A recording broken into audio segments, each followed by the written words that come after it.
At the Roundhouse, who you need to get things done is sometimes just as important as what you want to get done. That lesson is being taught in the battle for the Senate President Pro Tem. Just this week, Democratic Las Cruces Senator Mary Kay Papen said she has the votes to form a coalition with Republicans and win the seat, beating the choice of Democrats, Las Vegas's Pete Campos, who of course was chosen in caucus. Now, who wins greatly impacts committee assignments, to say the least, and thus what type of legislation is likely to wind up on the Senate floor. Now, Rob, let me start with you.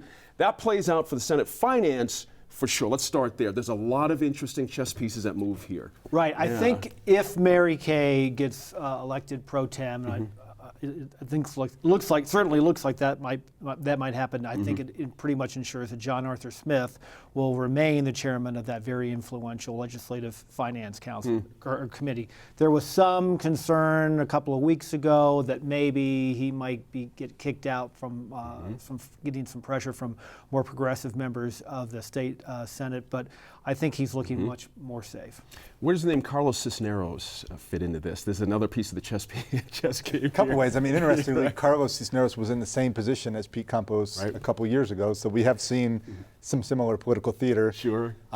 Some people speculate he could be the Finance Committee chairman if Pete Campos is elected pro tem. I mean, all of this is still speculation right now. We'll know as of next week, but he is a name, and some people say that he maybe wouldn't be quite as fiscally conservative as Senator Smith, which I know some of the teachers unions and folks like that would probably appreciate. Sure. Let me stay with you on this. It's interesting when you think about it was almost felt like a done deal previously after caucus with Mr. Campos. Is there any doubt that she may not have exactly the amount of votes she's saying, and this is a little bit of positioning to get those last couple of votes here? Yeah, I think that's really interesting. I would be surprised if she would go public and say what she has to reporters if she didn't have the votes sewn up. But until Tuesday, we don't know that for sure, and it could be a move to try and pressure some people who may be waffling a little bit. So there could be a little gamesmanship there. But I do think that I was kind of struck with her being as forceful and confident as she was, that probably wouldn't say that unless you had a pretty good read on things. I'd agree with that too. It's interesting when you think about it, this out of nowhere thing, but again, she's a Democrat from the southern part of the state. She was quoted recently in some other places saying, look, I can get the votes, but I'm not promising anybody anything to get the votes. Does that really happen? Do you know what I mean? It happens all the time. Okay. Politicians to not make promises, right? Not make promises. No, what I really think this is, this just shows the viability of the southern New Mexico Democrats. They are increasingly becoming the swing vote, especially in this body here.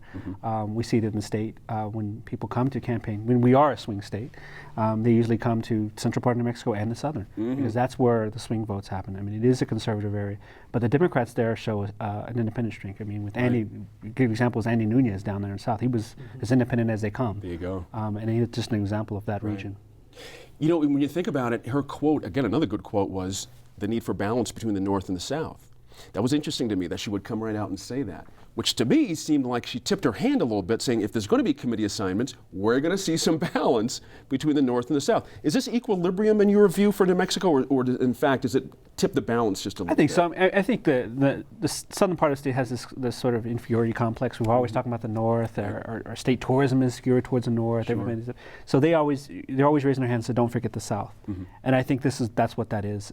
In addition, just the economy, too. They have a lot of different economic interest. We have a lot of oil and gas out there, especially in the east part of the state.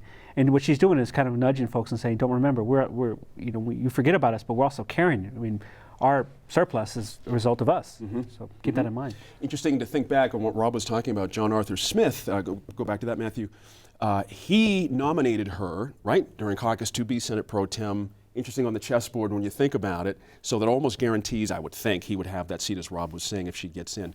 But everything is up for grabs, as they say. Any surprises you could see in your mind's eye when you think about Mary Kay Papen and where her politics lean, left or right, on committee stuff? Should we sense something here ahead of time, or is it still too early to tell? I don't think that we'll see that many changes beyond maybe Senate Public Affairs, since everybody there is going to be brand new. Right. But Tim Jennings, he was in the spot before, and he was more conservative than Papen. I think that everyone would agree with that. So I don't think we'll see that many changes there. I think that Papin is going to end up taking the pro tem spot because we got her vote. They need 4 votes. They got her vote, John Arthur Smith's vote. Munoz has said he's going to vote for her, and then I think Clemente Sanchez looks like he's going to vote. Right there, that gets her to a tie. Lieutenant Governor John Sanchez then can cast a tie-breaking vote. So Just for clarity, you just need 4. Right, 4, 'cause exactly. 4 to get a tie. 4 to Right, get a tie. get a tie, And right. I think that she's already there, and that maybe Cervantes is a name that people have been saying might vote. So I think that she is going to be the next pro tem. Yeah. But the big issue is I think the bigger thing is that Michael Sanchez is still there. Michael Sanchez is still going to be running the show in the Senate. right. So even though all these committees they could change, Sanchez still decides what comes to the floor There's and still a when. little bit more time, because I'm glad you brought that up. I want to go real quick around the table. That dynamic with Michael Sanchez and Mary Kay Papin, if that comes to pass, what would be your prediction there? Well, I do think the pro tem position is not as powerful as the Speaker of the House. I mean, the floor leader in the Senate does control a lot of that. So, yeah, she'll be able to help with some of the committee stuff, but I don't think it's all of a sudden, Mary Kay Papin running the Senate. Right. So. Would you agree with that? Yeah, I think the pro tem position is sort of backloaded. You do all the work right at the beginning of the session and assigning committees. After that, it's pretty much Michael Sanchez. Interesting. We're out of time. You all have to get deadlines to get to. I understand. Let's bring you back after the session. Great to see you.